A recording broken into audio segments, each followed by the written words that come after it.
Alright guys, I wanted to get this video out, just a little quickie. This isn't a really, I don't know, not a demo review, it's just an overview.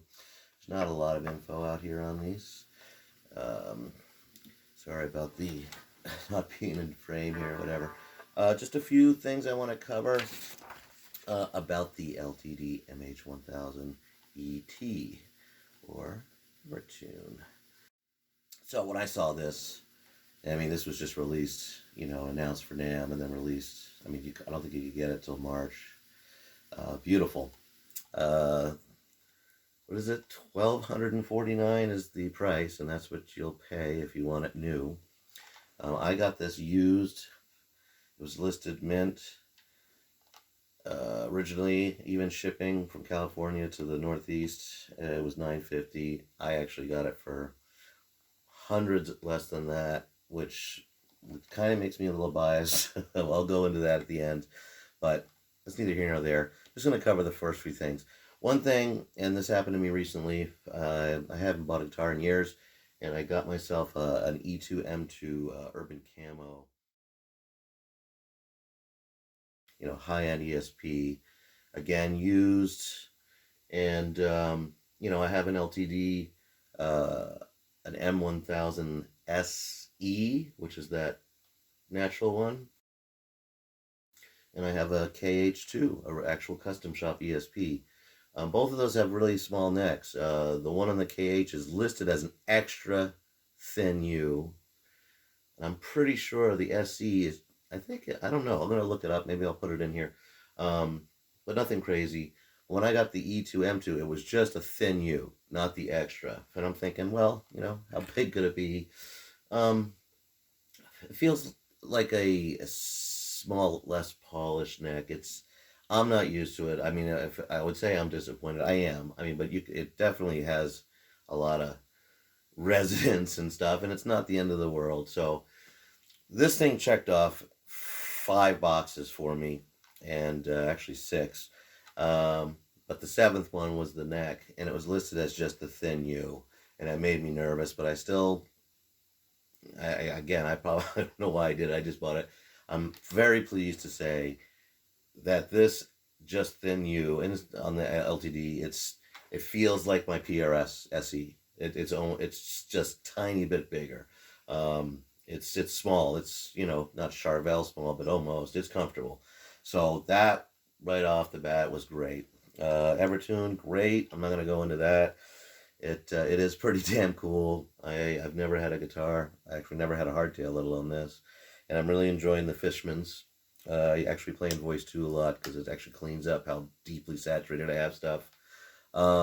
It's an Ebony fretboard, which is one of the things that I wanted out of my guitar because I don't have one. Used to, and I missed it. And, of course, who doesn't want to try Fishmans? While we're talking about these, it does have the voice 1 and 2. It does not have a coil split, and it's just a 3-way. I'm not going to do all the tones, whatever. I'm not, I don't even play, I could do without a net pickup, but I like to play, and I play clean. Inlays, I think they look okay.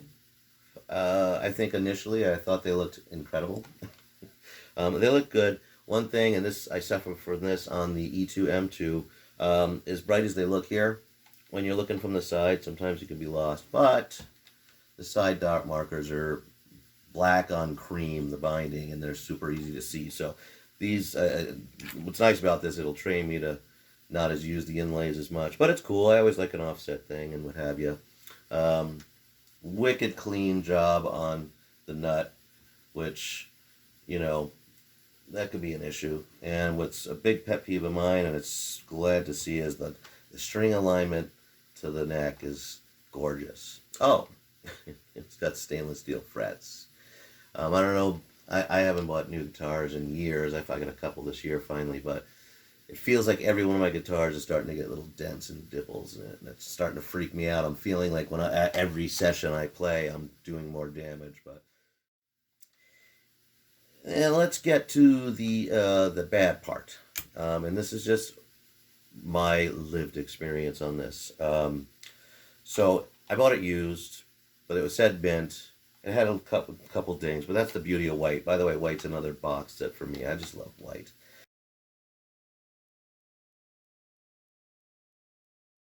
I hate painted neck, but it's what you get on these LTDs, and it's done really well. And the E2M2 has it. It doesn't. It's not the end of the world for me. I just prefer a neck.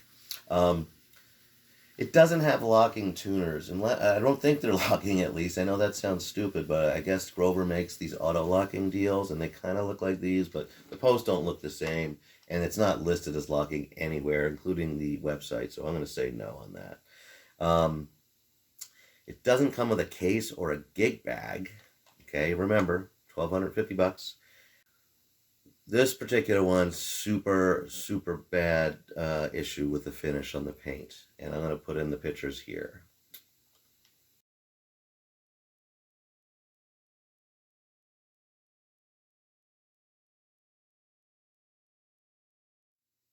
Okay, so yes, what that is 4 drips.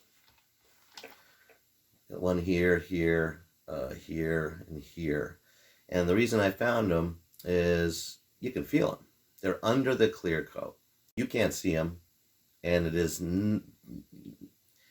it almost feels like you ding the neck. Even though it's just, you know what I mean? It's not perfect. This is supposed to be beautiful. Oh, one other side note, and I'm not sure how relevant this is to this. Mine says Korea on it, but on the website, under the comments, someone had asked about it on this specific guitar, and they said, "Oh, is it made in Korea?" And the ESP comment response from ESP was, "Where actually they were using both Indonesia and Korea." Of course, we keep up the standards, but I would imagine this would have to say Indonesia. Correct me if I'm wrong, and it does not. So it says Korea, which I'm happy about. But this is B stock all the way with this. If you felt it and knew it was there. Now, ESP's getting off on this one, off the hook, so to speak, because the seller, I showed him those pictures, and plus there was a couple little dings, which those would be fine. Well, I guess they shouldn't be listed as mint with dings. But he said, "Oh, I never noticed this. I believe you though." And I sent him the pictures, and that picture of the side with the two, I'm sure you guys would be freaking out. He more than generously offered me a partial refund, in the hundreds. I wasn't actually expecting it to be that aggressive, but I can overlook that for what I got this for. So for me, the bias comes from, well, I'm psyched that I have it, and I got hundreds of dollars off what I should have, which is great. And again, if the sellers happen to be watching, I very much appreciate it, because ESP, I did message them, and their official email back was, we don't cover paint defects. Talk to your dealer. Well, I found out it came from ZZ Sound, so I'm going to find out. I mean, I'm not the original buyer, so I don't know what that means. This is something that bugs me, but I'm sure it's nothing. I don't know. Whatever. That's easily fixed with some foam, and it's straight, so I really don't care, to be honest with you there. Oh, and this is another thing, and I gotta say it, and I don't know how come on LTDs they get the volume. Well, they manage to put it far enough away from the pickup that you don't hit it. On ESPs, it's right here. It's horrible position. I've gone so far as to put a Dunlop locking knob on the E2M2. Yeah, I know that sounds crazy, but I don't do volume swells. I don't mind having to pull it up to turn it off, and I don't have to worry about it if I hit it. So, anyhow, beautiful guitar. If you gave me 1,000, let's say you found one of these used in mint, like kind of like I was looking, and it was $1,000, I'm still be happier buying a Charvel DK24 for 900, brand new, which is what they are. And used, of course, you can get those cheaper. Again, I'm super glad I have this. It's got the arch top, and the Evertune thing is pretty killer. I thought for a while there that I was going to be like, oh, you're never going to want to go back. It's going to ruin other guitars. Well, it bugs the hell out of me that I don't have a Floyd, and then I've been playing my other guitars now after a week, and no, it's not going to happen. The best part is when you do stuff like, like you're playing your Dokken and you got that open chords, you go.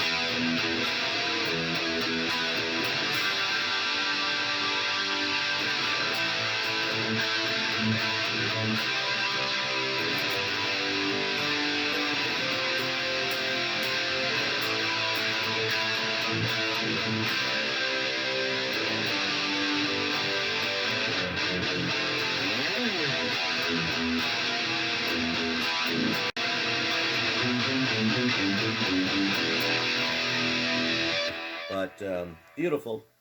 Oh, and there's a pool of clear coat right here on the edge. Again, you wouldn't know it if you didn't do this. It's not a bump, but it's a drip. That's an unusual place to have a drip unless it was drying like this. Ask me questions that might be relevant that I can answer. I just wanted to get this out there because there's not a lot of vids on it. And it's been so fun. It's great. I'm glad I have it. Oh, it weighs 8.4 pounds. So there you go.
That's two.